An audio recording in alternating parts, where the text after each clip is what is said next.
Welcome to Same Spit, Different Face TV. Well, my opinions is facts, and if you don't like my opinions, you can start your own podcast.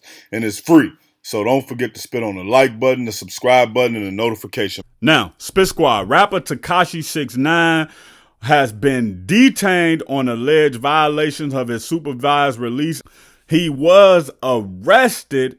Daniel Hernandez is now locked up. So, whatever the violation was, I'm not gonna lie, man. Tekashi was getting into too much stuff, and a lot of times, man, I be giving y'all the blueprint about some of these people. And you know, when the feds make a deal with you, and they know that you a criminal, and they know you be doing stuff that's murky, it's always gonna be a possibility where you gonna step over that line. You got to remember, Tekashi got, I think it was in Puerto Rico or the DR, wherever it was. He ended up getting held for like, what was that? Domestic violence, that stuff with his girlfriend over there.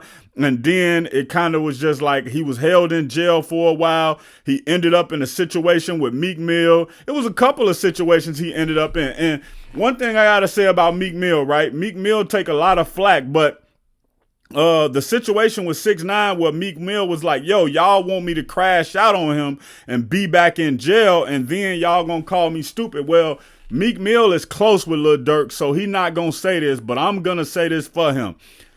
This is what Meek Mill was trying to avoid. And if y'all heard anything about the way I talk about Meek Mill, I was a fan of some of his earlier music. I've had certain songs that I've liked since then, recent, not as recent, but anyway, when I look at Meek Mill, I see everything that's wrong with how, you know, the older generation interact on the internet, because I feel like he tried to do too much explaining. I feel like he tried to be too thorough, and the internet don't care about you being thorough. The internet don't care about where you're going with your life. All the internet want to do is see a show.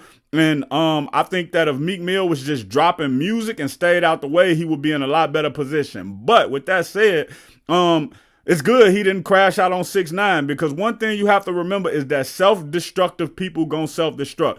We've seen Tekashi 6ix9ine make a lot of decisions that was self-destructive. So when you give him this plea deal and you put him on probation and you tell him, yo, if you do anything while you're on probation, we'll get you back.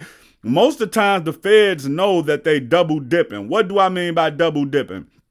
They gonna get you to snitch. They gonna ruin your reputation. They gonna give you a low sentence, but they gonna give you a high probation. Within that time, you're going to do something to violate. And so when you say violate, it's murky. We got to look at the fact that Meek Mill ended up going to jail for popping a wheelie. Now, I do understand that he's not supposed to be riding street bikes. I understand that he popping a wheelie and all of that is technically illegal when you're doing that. But if Meek wasn't on probation, he probably would have just got a ticket and a fine, whatever that may be, right? But when you on probation, they can just bring you in. So technically, Tekashi could have went in for a jaywalking situation. But what ends up happening, like I tell y'all all the time, man, these people get off on these charges. They continue to get off. Like he was running down on Meek Mill. He ended up getting in a situation at the gym where the people jumped on him. So when the feds looking at it, they can say, yeah, his name keep coming up and stuff, and we don't like it, and he moving a little reckless. But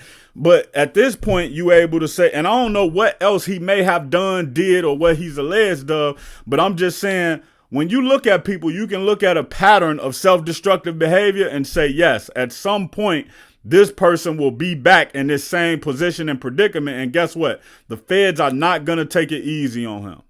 The one thing that the people who've been around him better hope is that they didn't do anything for him, around him, or anything that was crazy that he may be able to leverage them.